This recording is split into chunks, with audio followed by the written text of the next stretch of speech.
सियासी खबर की तरफ महाराष्ट्र में बीजेपी को हुकूमत साजी के लिए मदऊ करने के बाद सियासी सरगर्मियां तेज हो गई हैं। कांग्रेस आलाकमान ने अपने अरकान असेंबली को बीजेपी से बचाने के लिए जयपुर के एक रिजॉर्ट में रखा है, जिसमें महाराष्ट्र कांग्रेस के 44 में से ज्यादातर अरकान असेंबली रुके हुए हैं। आज कांग्रेस अरकान असेंबली मीटिंग करके आगे के मंसूबे पर गौर व फिक्र करेगी। नहीं, वो तो हमारे थोरात साहब को मालूम है, मैं बुला नहीं सकता ना। मैं सीएलपी लीडर नहीं हूँ या दूसरा ऐसा कुछ नहीं है। सिर्फ हम यहाँ पर आए हैं लिमिटेड पर्पस के लिए, उतना ही मैं कहूँगा। उनके साथ बात करते हैं ना, हम अभी आए तो बैठेंगे उनके साथ। कोई रणनीति क्या है? अभी तो कुछ रणनीति नहीं है। विधायकों से मिलेंगे? अभी मिलना है उनको।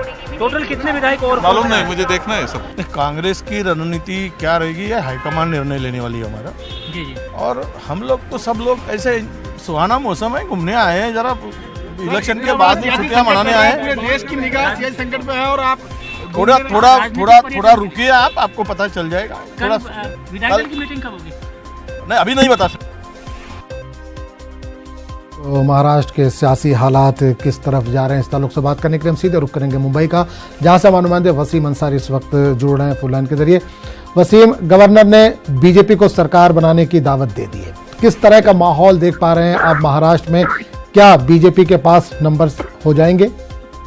देखिए, जिस तरह से महाराष्ट्र की राजनीति अलग मोड़ पे जा रही है, शिवसेना और बीजेपी के बीच जो 30 साल पुराना रिश्ता था वो कहीं ना कहीं खटास में नजर आ रहा है और दोनों के बीच में सत्ता को लेकर किसी भी तरह से तालमेल नजर नहीं आ रहा है। बाकायदा संजय राउत ने भी कुछ देर पहले बीजेपी को शुभकामना दी है कि अगर राज्यपाल ने उन्हें मौका दिया है और पूछा है कि अगर आप सबसे बड़ी पार्टी हो तो सत्ता स्थापन के लिए कोशिश करिए, और इसका जवाब उन्हें 24 घंटे के भीतर देना है। अगर वहाँ विफल होती है तो दूसरी लार्जेस्ट पार्टी जो शिवसेना है उन्हें मौका मिल सकता है। लेकिन फिलहाल जिस तरह से बीजेपी को मौका मिला है, इस मौके को लेकर 11 बजे के करीब बीजेपी की कोर कमेटी की बैठक होगी। इस बैठक में वो निर्णय लेंगे कि सत्ता को लेकर दावा करना है या नहीं करना है, क्योंकि बीजेपी ये बेहतर तरीके से जानती है कि सत्ता के लिए जो जादुई आंकड़े चाहिए 145 सीटों की, वो उनके पास नहीं है, महज 105 सीटें हैं।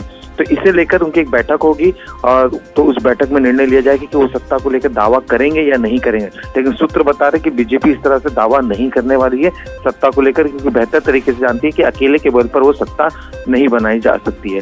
तो वहीं पे शिवसेना में भी बाकायदा बैठकों का दौर शुरू है और जो उनके सभी विधायक जो महाराष्ट्र के हैं उन विधायकों को बाकायदा मुंबई के रिट्रीट होटल में रखा गया है, जहाँ कल देर रात 12:30 बजे करीब आदित्य ठाकरे पहुंचे थे। उन्होंने उनसे चर्चा की और आज भी आदित्य ठाकरे, उद्धव ठाकरे विधायकों से मुलाकात कर सकते हैं। तो वहीं पे शरद पवार ने भी मंगलवार को अपने नेताओं की बैठक बुलाई है, विधायकों की राय जानेंगे और उसके बाद अपना एक अंतिम फैसला लेंगे। और जयपुर में जिस तरह से अभी दिखाया गया कांग्रेस की बैठकों पे कि वरिष्ठ नेताओं की चर्चा हुई है, एक रिपोर्ट बनाई गई है, विधायकों ने अपना मत रखा है, क्या महाराष्ट्र की सरकार में जाना चाहिए या नहीं जाना चाहिए, किस तरह की। उनके पहले ये रिपोर्ट बाकायदा सोनिया गांधी के सामने पेश की जाएगी और उसके बाद उस पर चर्चा की जाएगी और उसके बाद सोनिया अपना फैसला लेंगी। तो आने वाले 2 दिनों में शरद पवार और सोनिया गांधी की मुलाकात हो सकती है और महाराष्ट्र को लेकर एक अलग बड़ी तब्दीली महाराष्ट्र में, बिल्कुल एक बड़ी तब्दीली देखने को मिल सकती है। अगले 24 घंटे काफी अहम है महाराष्ट्र की सियासत के लिए। बहुत बहुत शुक्रिया वसीम इस तमाम जानकारी के लिए।